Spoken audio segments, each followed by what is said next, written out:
Merhaba arkadaşlar, örgü kanalıma hoş geldiniz. Minik kız çocuklarımız için hem kolay hem de güzel tığ işi bir yelek yaptım. Bugün bu yelek anlatımını sizlerle paylaşmak istiyorum. Yeleğimizin örgüsü çok kolay arkadaşlar. Bu yakadan zincir yaparak başlıyoruz. Ben bugün yelek anlatımını 6 aylık bebek ölçüsüne göre yapıyorum. Ama siz bu yeleği her yaş çocuklarınız için yapabilirsiniz. Yetişkinler için de uygun bir model arkadaşlar. 0-1 yaş arası çocuklar için benimle aynı sayıda başlayabilirsiniz. Bu yaka arttırmalarını bir sıra önce bitirirseniz 3 aylık bebek için olur. Bu yaka arttırmalarını benim yaptığımdan bir sıra fazla yaparsanız da 1 yaşındaki çocuk için olur. 1-2 yaş arası çocuk için olur. 2 yaşından büyük çocuklar için daha fazla sayıda zincir başlamanız gerekecektir arkadaşlar. 8-12 zincir fazla başlarsanız 2-3-4 yaş çocuklarınız için olacaktır. Daha büyük çocuklar için yapmak istiyorsanız da çocuğun boynuna ölçün. Yaka açıklığını ne kadar istiyorsanız o kadar zincir ile başlayabilirsiniz. Yakasını buraya bakın 3 tane düğmeli yaptım. Bebeği giydirip çıkarması kolay. Tersten görüntüsü bu şekilde. Arka görüntüsü de bakın bu şekilde arkadaşlar. Yelek örgüsünde iplik olarak ben bugün bu ipliği kullandım. Kullandığım iplik üzerinde 100 gram iplikte 330 metre var. Bu iplikten bir yumak iplik yeterli arkadaşlar. Daha büyük yapmak istiyorsanız bir yumak iplik yetmeyecektir. İkinci yumak ipliğe ihtiyacınız var. Beyaz renkli iplik olarak da çok az iplik kullandım. Bakın bu iplikten çok az kullandım. Sadece bu çevresinde ve kol uçlarında kullandım. Ben bugün bu iplikleri kullandım. Siz bu yeleği istediğiniz marka iplik ve renkleri kullanarak yapabilirsiniz. Her renk ile çok güzel oluyor arkadaşlar bu model. Tığ olarak 5 numara 3 milimetre tığ kullandım. Elimin sıklığına göre bu tığı kullandım. Bu kalınlıkta bir iplikte yumuşak bir örgü elde ettim arkadaşlar. Benim elim çok sıkı değil. Yaptığım örgüler yumuşak oluyor. Sizin eliniz sıkıysa yaptığınız örgü hem sert olur hem de benim yaptığım ölçüden daha küçük ölçü elde edersiniz. Eliniz sıkıysa 3,5-4 milimetre tığları kullanırsanız daha güzel olur. İpliğe tığ hazırlayalım. Hep birlikte bu güzel yelek örgüsüne başlayalım. Örgü kanalıma abone değilseniz abone olmayı unutmayın lütfen. Örgü kanalıma abone olmak ücretsiz. Örgü kanalıma ücretsiz abone olup orada bulunan zil şeklini dokunarak açık yaparsanız kanalıma video yüklediğim zaman ilk önce size bildirim gelir. Örgülerimden herkesten önce sizin haberiniz olur. İzlediğiniz videolarıma beğeni ve yorumlarınızı yaparsanız çok sevinirim arkadaşlar. Örgü kanalıma ücretsiz abone olup beğeni ve yorumlarıyla destek olan bütün arkadaşlara ayrıca teşekkür ederim. Hepinize kolay gelsin. İyi çalışmalar.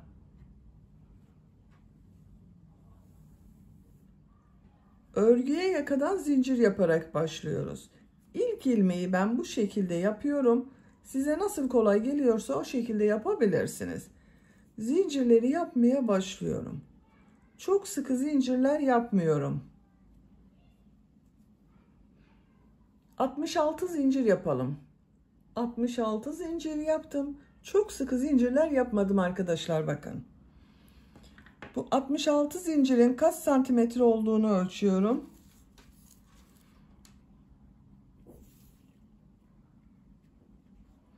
28 santimetre zincir uzunluğu var. Benim elimin sıklığına göre 28 santimetre için 66 zincir yaptım arkadaşlar. Sizin daha fazla zincir yapmanız gerekebilir. Yapacak olduğunuz çocuğun büyüklüğüne göre bunu 1 yaşından büyük çocuklar için yapıyorsanız 1-2 yaş arası yapıyorsanız 8 zincir fazla yapabilirsiniz. 74 zincir iyi gelecektir. Yeni doğan bebek için yapıyorsanız da 3 aylık bebek için yapıyorsanız da 4 zincir eksik yapabilirsiniz. Şimdi bu zincirler üzerine trabzan yapıyorum. Tığ üzerine iplik arıyorum. 3 ilmek atlıyorum. 1, 2, 3, 4. ilmeğe trabzan yapıyorum. 2 defa da çıkardığım trabzan. Her ilmek üzerine bir trabzan yapıyorum.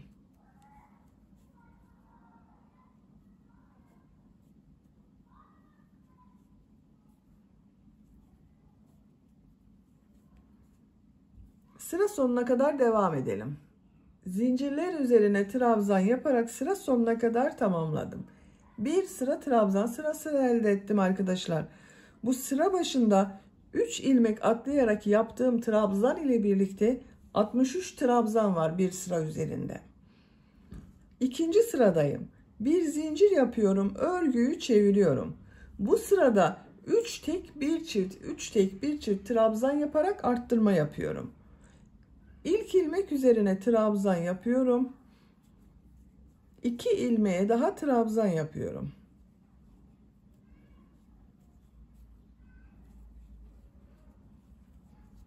Üç trabzan yaptım. Dördüncü ilmeğe 2 trabzan yapıyorum. Aynı ilmek içine 2 trabzan yapıyorum. 3 ilmeğe 1 trabzan yapıyorum.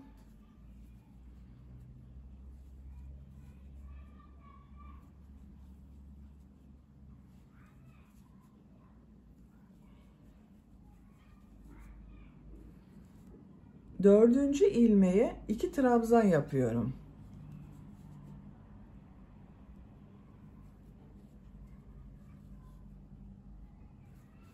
Üç ilmeğe 1 trabzan yapıyorum.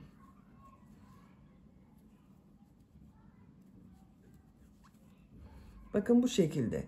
3 tek bir çift, 3 tek bir çift trabzan yapıyoruz. Sıra sonuna kadar devam edelim.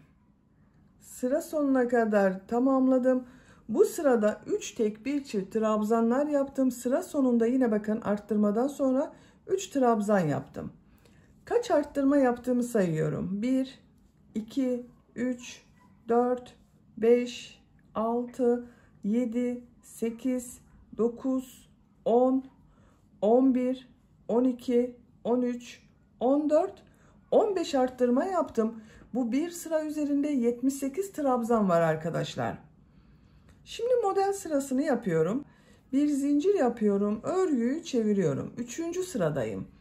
Bu üçüncü sırada arttırma yapmıyorum. Sadece modelleri yapıyoruz. 2 ilmeğe trabzan yapıyorum. Model çok kolay. Bakın tığ üzerine iplik alıyorum. Bir ilmek atlıyorum. İkinci ilmeğe trabzan yapıyorum.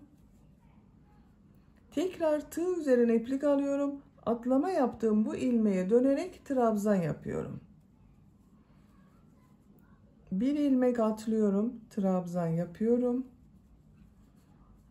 Atlama yaptığım ilmeğe dönerek trabzan yapıyorum.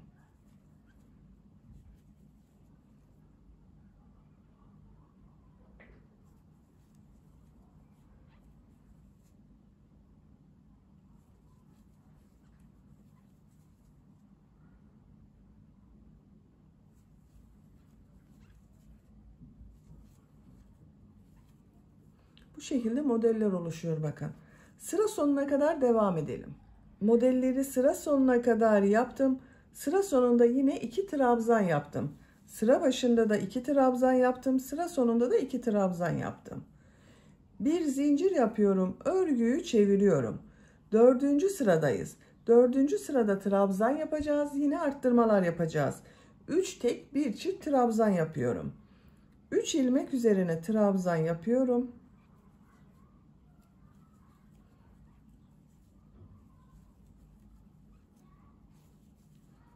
Dördüncü ilmeğe 2 trabzan yapıyorum. 3 ilmeğe 1 trabzan yapıyorum. 3 trabzan yapıyorum arkadaşlar.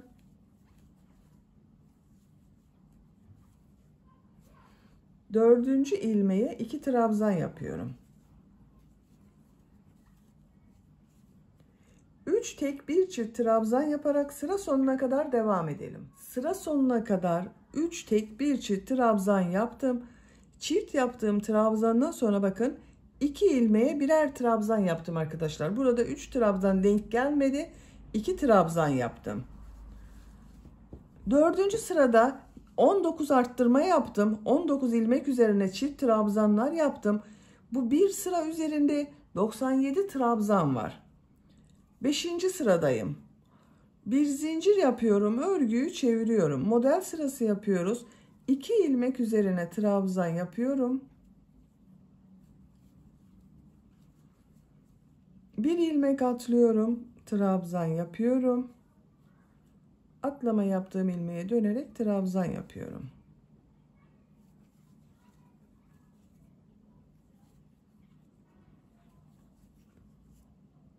Sıra sonuna kadar devam edelim. Sıra sonuna kadar modelleri yaptım. Sıra sonunda 3 ilmek var. Burada bir model yapabilirsiniz ama ben model yapmayı tercih etmiyorum arkadaşlar. Bu 3 ilmek üzerine trabzan yapıyorum. Dediğim gibi siz bunu bir model daha yapabilirsiniz.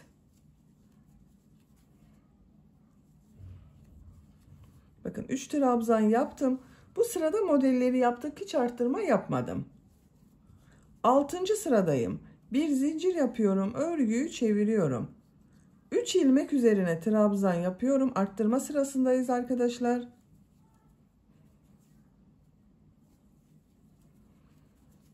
Dördüncü ilmeğe 2 trabzan yapıyorum. 3 ilmeğe trabzan yapıyorum.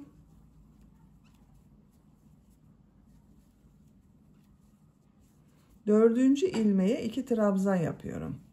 Aynı şekilde yine 3 tek bir çift trabzan yapıyoruz. Sıra sonuna kadar devam edelim. Sıra sonuna kadar tamamladım. Sıra sonunda bakın bu arttırmadan sonra 1, 2, 3, 4, 5 trabzan yaptım. Burada arttırma yapmadım arkadaşlar, çok büyük olmasın diye. Bu 6. sırada toplam 23 arttırma yaptım. Bir sıra üzerinde 120 trabzan oldu. 7. sıradayım. Bir zincir yapıyorum, örgüyü çeviriyorum. İlk ilmek üzerine trabzan yapıyorum. Model sırasındayım. İkinci ilmeği de trabzan yapıyorum. Bir ilmek atlıyorum, trabzan yapıyorum. Atlama yaptığım ilmeğe dönerek trabzan yapıyorum.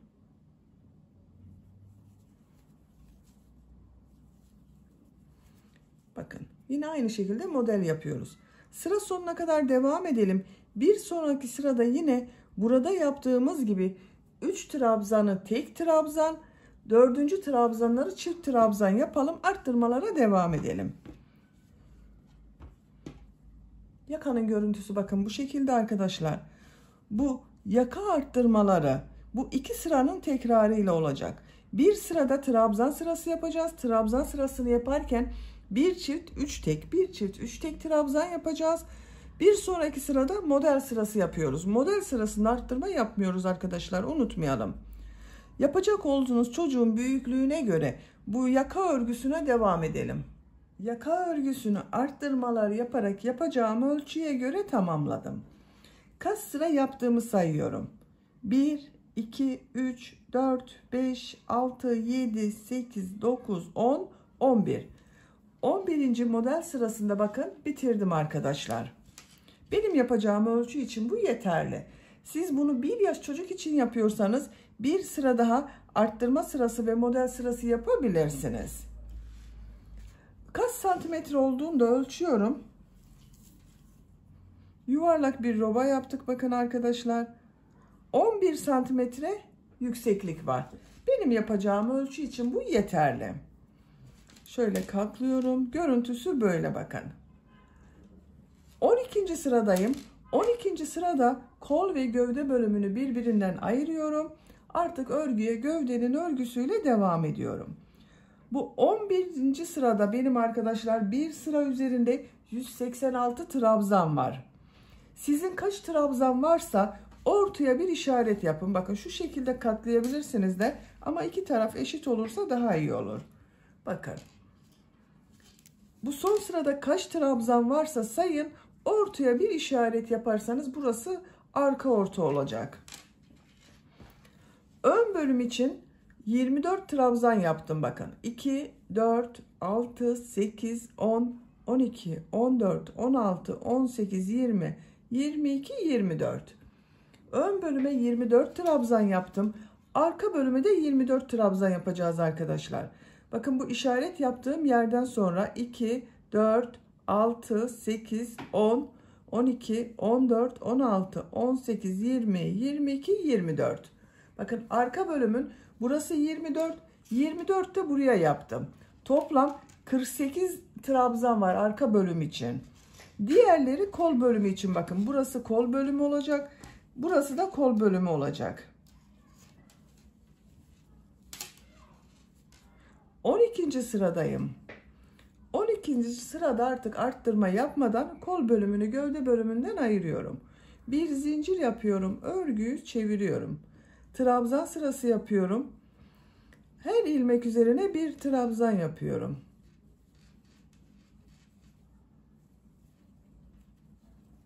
...24 ilmek ayırdım bakın buraya. Buraya kadar devam edelim. Ön bölüm için 24 trabzan yaptım. 2, 4, 6, 8, 10, 12, 14, 16, 18, 20, 22, 24. Tığ üzerine iplik alıyorum. Kol için ayırdığım bakın bütün ilmekleri atlıyorum. Bu işaret yaptığım ilmeğe trabzan yapıyorum.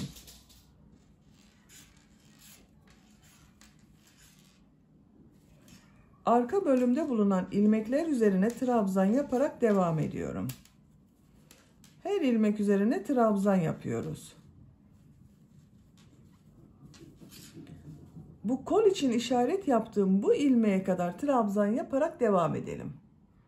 Arka bölüm için 48 trabzan yaptım. Tığ üzerine iplik alıyorum. Bu kolda ayırdığım ilmekleri bakın atlıyorum. Diğer ön bölüm için bu ilk ilmek üzerine trabzan yapıyorum. Diğer ilmeklere trabzan yaparak devam ediyorum.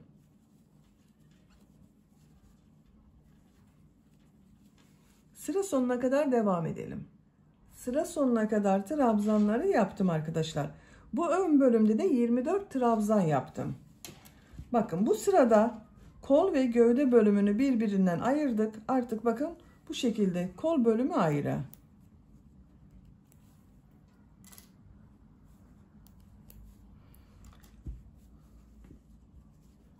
Gördüğünüz gibi bu şekilde oldu arkadaşlar. 13. sıradayım. 13. sırada artık gövde bölümünün modellerini yerleştirmeye başlıyorum. Bir zincir yapıyorum. Örgüyü çeviriyorum.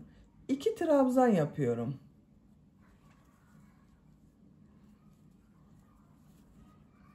Tığ üzerine iplik alıyorum. Bir ilmek atlıyorum.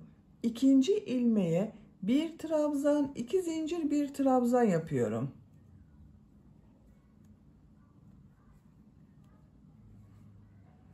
V şekli yapıyoruz bakın. Bir trabzan, 2 zincir, bir trabzan yaptım. V şekli oldu. Tığ üzerine iplik alıyorum. Bir ilmek atlıyorum. Bir trabzan, 2 zincir, bir trabzan yapıyorum.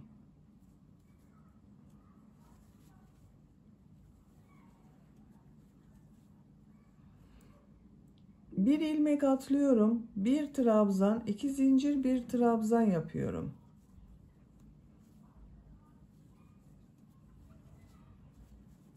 Bir ilmek atlıyorum. Bir trabzan, 2 zincir, bir trabzan yapıyorum.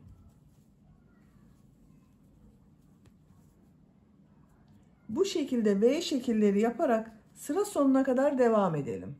Sıra sonuna kadar V şekilleri yaptım. Sıra sonunda 2 ilmek var. Tığ üzerine iplik alıyorum. 2 ilmeğe trabzan yapıyorum. Bakın bu şekilde oldu arkadaşlar. V şekilleri yaptık. Bir zincir yapıyorum. Örgüyü çeviriyorum. 2 ilmek üzerine trabzan yapıyorum. Tığ üzerine iplik alıyorum. V şekli içine 3 trabzan yapıyorum. 1 2 3. Tığ üzerine iplik alıyorum. Diğer V şekli içine de 3 trabzan yapıyorum. 1 2 3. 3 trabzan yapıyorum. 1 2 3. Bakın, her V şekli içine 3 trabzan yaparak sıra sonuna kadar devam edelim. Sıra sonuna kadar tamamladım. Bu sırada V şekilleri içine 3'er trabzan yaptım. Sıra sonunda 2 ilmeğe de 2 trabzan yapıyorum. Bakın, birer defa trabzan yapıyorum. Bu 2 trabzan örgü bitesiye kadar devam edecek arkadaşlar. Şimdi tekrar V şekli yaptığımız sıradayım. Bir zincir yapıyorum, örgüyü çeviriyorum. 2 trabzan yapıyorum. Tığ üzerine iplik alıyorum. Bir ilmek atlıyorum. İkinci ilmeğe, bakın burada 3 trabzan yaptım. Ortada bulunan ilmek üzerine yapıyoruz. Bir trabzan, 2 zincir, bir trabzan yapıyorum. Tığ üzerine iplik alıyorum. 2 ilmek atlıyorum. Bakın yine bu 3 trabzanın ortada bulunan trabzan üzerine bir trabzan, 2 zincir, bir trabzan yapıyorum.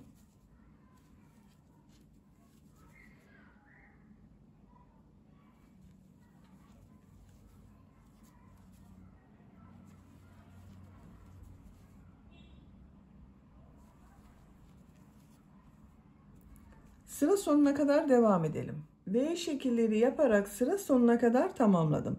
Sıra sonunda 2 ilmeğe yine trabzan yaptım. Bir zincir yapıyorum, örgüyü çeviriyorum. 2 ilmek üzerine trabzan yapıyorum. V şekli içine 3 trabzan yapıyorum.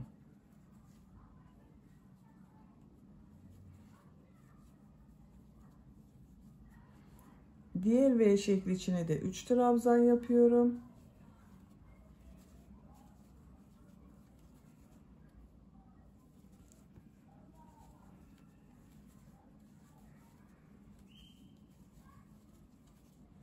Bakın bu şekilde arkadaşlar. Bir sonraki sırada yine V şekli yapacağız. Gövde bölümünün örgüsü bu şekilde devam edecek.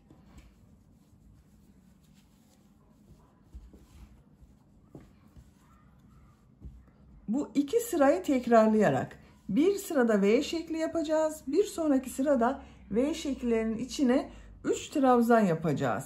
Yapacak olduğunuz çocuğun büyüklüğüne göre bu sıraları tekrarlayarak gövdenin örgüsüne devam edelim. Gövde bölümün örgüsünü bu 2 sırayı tekrarlayarak 7 model sırası yaptım. 1, 2, 3, 4, 5, 6, 7. 8. model sırasında V şekli yaptığım sırada bitirdim arkadaşlar. Santimetre olarak yüksekliğini ölçüyorum. Kol altının buradan 17 santimetre yükseklik var. Benim yapacağım ölçü için bu yükseklik yeterli. Siz biraz uzun istiyorsanız bir sıra daha model sırası yapabilirsiniz. 8 sırayı tamamlayıp 9. model sırasında V şeklinde bitirebilirsiniz. Şimdi son sırayı yapacağız. Pembe renkli ipliği kesiyorum.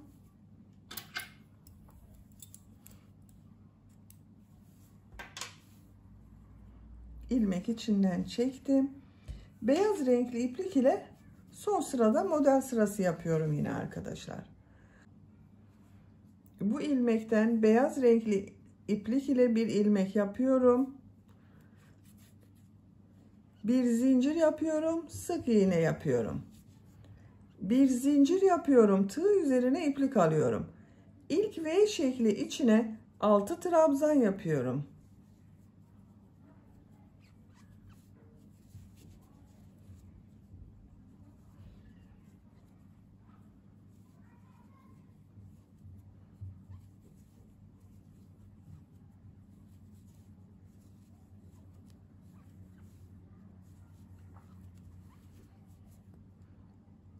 Altı trabzan yaptım.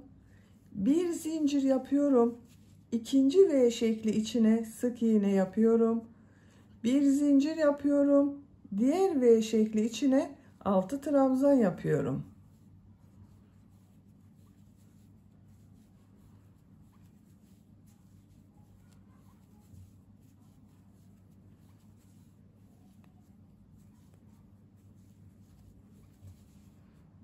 Altı trabzan yaptım.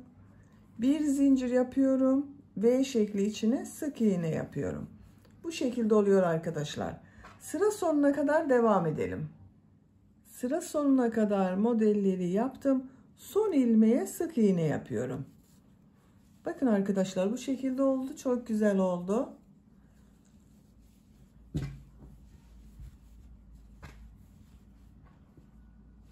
Şimdi ön patlardayım. Ön patlarda minik pıtırcık modelleri yapıyorum. Bir sık iğne, 2 zincir, bir sık iğne şeklinde yapıyorum. Bir ilmeği atlıyorum. İkinci ilmeğe bir sık iğne, 2 zincir, bir sık iğne yapıyorum. Bakın, bu trabzan boşluğunu atlıyorum. Bir sık iğne, 2 zincir, bir sık iğne yapıyorum aynı ilmek içine.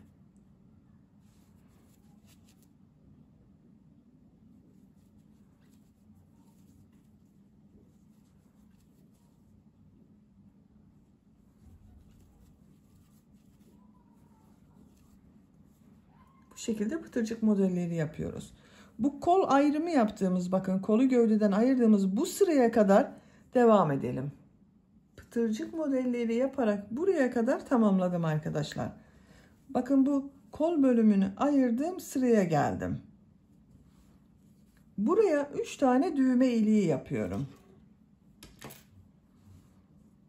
Bakın, bir düğme iliğini hemen bu kol ayrımı yaptım. Bu sıraya yapıyorum. Diğerini hemen yaka başlangıcına yapıyorum. Üçüncüsünde ikisinin ortasına. Bakın, buraya yapıyorum.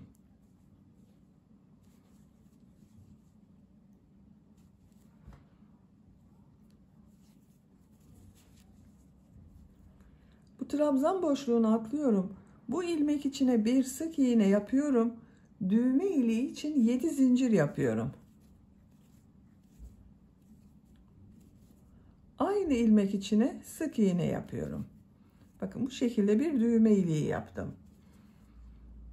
Bir ilmek atlıyorum, bir sık iğne, 2 zincir, bir sık iğne yapıyorum. Bir ilmek atlıyorum, bir sık iğne, 2 zincir, bir sık iğne yapıyorum.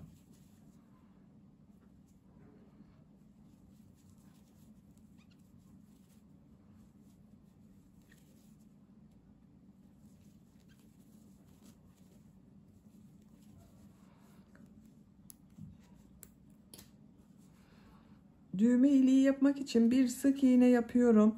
7 zincir yapıyorum. Aynı ilmek içine sık iğne yapıyorum. Bir sık iğne, 2 zincir, bir sık iğne yapıyorum.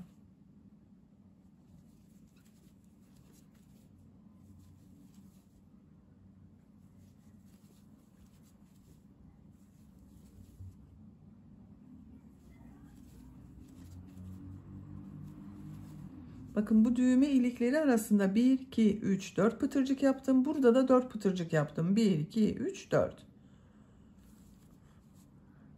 Bir ilmeği atlıyorum. Bir sık iğne yapıyorum. Düğme iliği için 7 zincir yapıyorum. Sık iğne yapıyorum. Bu ilmeğe sık iğne yapıyorum. Bakın, ön patı yaptık. 3 tane düğme iliği yaptım buraya da.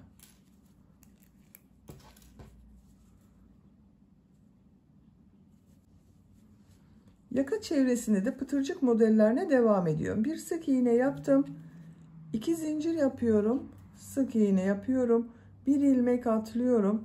Bir sık iğne, 2 zincir, bir sık iğne yapıyorum.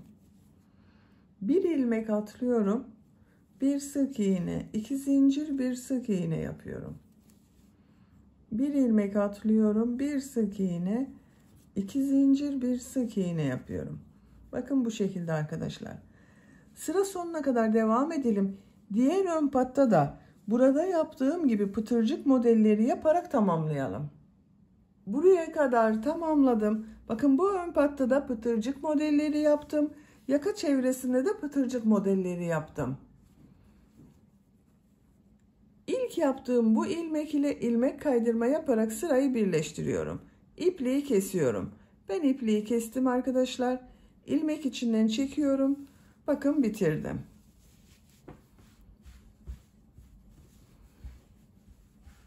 Bakın çok güzel oldu.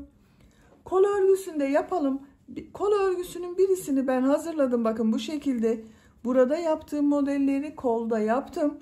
Diğer kol örgüsünü sizinle yapalım. Yine beyaz renkli iplik kullanıyorum.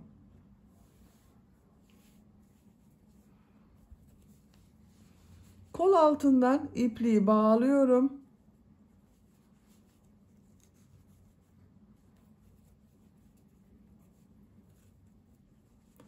Buradan bir ilmek yapıyorum. Tığ üzerine iplik alıyorum. Bakın burada kol için ayırdığım ilmeklerden bir ilmek atlıyorum. İkinci ilmeğe trabzan yapıyorum. 6 trabzan yapıyorum. 2 3 4 5 6. Bir ilmek atlıyorum. İkinci ilmeğe sık iğne yapıyorum. Tığ üzerine iplik alıyorum. Bir ilmek atlıyorum. İkinci ilmeğe 6 trabzan yapıyorum.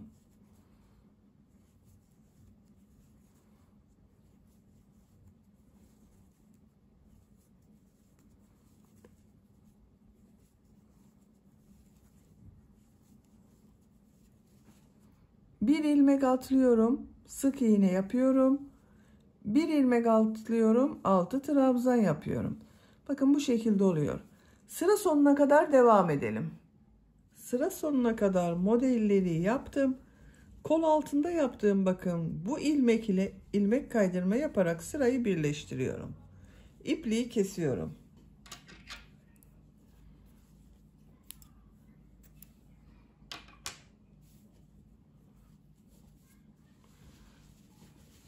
Bakın arkadaşlar bu şekilde oldu. Diğer kol örgüsünü de ben tamamladım. Bakın iki kol örgüsünü bitirdim. Diğer kol örgüsünde bu kol örgüsünü başladığımız gibi başladım. Aynı sayıda oldu arkadaşlar bakın. 2, 4, 6, 8, 10, 11 model oldu. Böylece yelek örgüsünü bitirdim. Bu düğme ilikleri yaptığım yerlerin tam karşısına da düğmesini dikerek kullanabiliriz artık. Bitmiş olarak size ölçülerini söylüyorum. Kol altının burada gövde genişliğini ölçüyorum. 25 santimetre. Yüksekliğini ölçüyorum. Omuzdan tam yükseklik 32 santimetre. Kol altından yüksekliğini ölçüyorum. 19 santimetre. 6 aylık bebek için de güzel bir ölçü arkadaşlar. Beni dinlediğiniz ve izlediğiniz için hepinize çok teşekkür ederim. Örgü kanalıma abone değilseniz abone olmayı unutmayın lütfen. Örgü kanalıma abone olmak ücretsiz. Örgü kanalıma ücretsiz abone olup orada bulunan zil şeklini dokunarak açık yaparsanız kanalıma video yüklediğim zaman ilk önce size bildirim gelir. Örgülerimden herkesten önce sizin haberiniz olur. İzlediğiniz videolarıma beğeni ve yorumlarınızı yaparsanız çok sevinirim arkadaşlar. Sizlerle yeni örgülerde görüşmek dileğiyle. Hoşça kalın, sevgiyle kalın.